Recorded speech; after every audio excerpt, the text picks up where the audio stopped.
Значит, вот мы сейчас должны в диспуте, в споре, может быть, да, определить, вот какие проблемы существуют перед мусульманскими народами России, именно Россия. И потом надо найти, поискать способы, как эти проблемы разрешить. Еще раз, ассаламу алейкум, коллеги, друзья, родные. Я недавно вот был в общественной палате, там высокий тоже рядом сел. Я говорю, ну не обращайте внимания, что разница небольшая, что я стою или сижу. Да. Вот, поэтому я хотел бы, коллеги, с вами почему попросил слово, потому что наша молодежь, тюркская молодежь, всегда ориентировалась на своих мудрых предков. Вот. Поэтому на аксакалов, да, на мнение мудрецов. Вот. Значит, если перечислять их, можно еще целый год перечислять, как бы, да? Поэтому я вот попросил слова, молодежь, извините, мы еще долго пообщаемся вместе, как бы, да? У меня вот сходу есть как бы желание, ну, конечно, вы одобрите, нет, или там подумаем. Любому собранию нужна какая-то идеология. Да, сегодня мы вокруг Тартарии собираемся, и Тартария это было уникальное государственное образование, о нем можно тоже много говорить. Но сегодня вот как идеология, мне так думается, как узбеку, тюрку, что так как мы находимся вот в России, вопрос обозначит тюркский пояс стабильности. Я бы сказал, что проблем, возможно, несколько, и, возможно, для разных групп все-таки актуальны разные проблемы. То есть для диаспоральных народов, наверное, реально имеет значение проблема гражданских прав, проблема дискриминации. Особенно для тех, кто, естественно, там, не имеет российского гражданства, тут вообще остро. Для тех тюрков, кто живет в составе России, для них имеют значение проблемы федерализма, культурной автономии, ну, где вот в последние годы, особенно с 2017 года, наблюдается определенный откат назад. Но в целом они актуальны для всех. Просто для разных групп разные, наверное, ощущаются наиболее остро.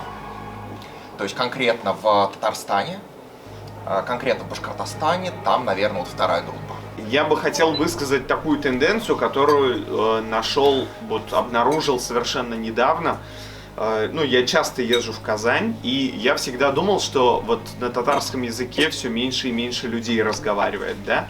И такое впечатление может сложиться в определенных кругах. Но у меня много друзей и знакомых, которые вот, ну, в деревнях, в районах живут, да, и там тенденция обратная, там настолько по-татарски разговаривают, что вот органы местной власти вынуждены держать штатных переводчиков, потому что, ну, прямо на таком махровом татарском языке разговаривают, что, ну, вот человек приходит, его просто наглухо непонятно. И то есть, и это вот буквально вот там 10 километров от Казани отъехать, и все, вот там глухой Татарстан начинается. И это касается даже не только вот там мусульманских районов, есть же вот там, вот, допустим, есть пестрецы, да, кряшинские там, и там тоже все вот разговаривают по-татарски, и, ну, меня, например, эта тенденция так воодушевила, да. Ну, значит, проблем-то нет, получается. Ну, смотрите, можно разговаривать по-татарски, и это хорошо, да, но если мы хотим решать задачи развития, да, нужно соображать, что сделать, чтобы на тюркскую, на татарскую культуру обратили внимание, да. Ну, например, корейцы, они, и вот интересный пример, это интеграция корейцев в мировую культуру. И вот, да, задача, да, глобальная, это вот как татарам, как тюркам стать частью мировой культуры, да. И вот один из таких интересных примеров, которые я наблюдаю и который, как мне кажется, стоило бы изучить, это пример интеграции корейцев в мировую культуру, потому что их треки музыкальные там набирают по 2 миллиарда просмотров, и то есть они наполовину на английском, наполовину на корейском, там, и весь мир там сидит, там, вычитывает, смотрит, что означают эти фразы, и, ну, там, начинает подпевать. и так далее. Там, ну и самый яркий пример, там Опа Gangnam Style, да, это первая ласточка была, но дальше там много пошло. Потом. Один из самых молодых, наверное, здесь.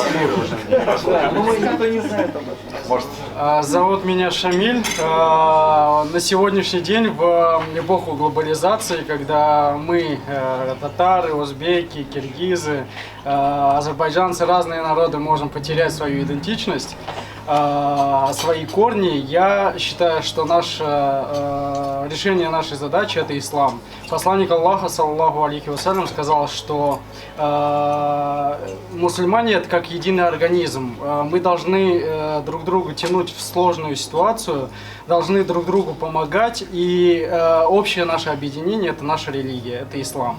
И, ну вот, в первую очередь, то есть это решение проблемы – это религия, ислам. вот коротко и ясно сказал, да, молодец.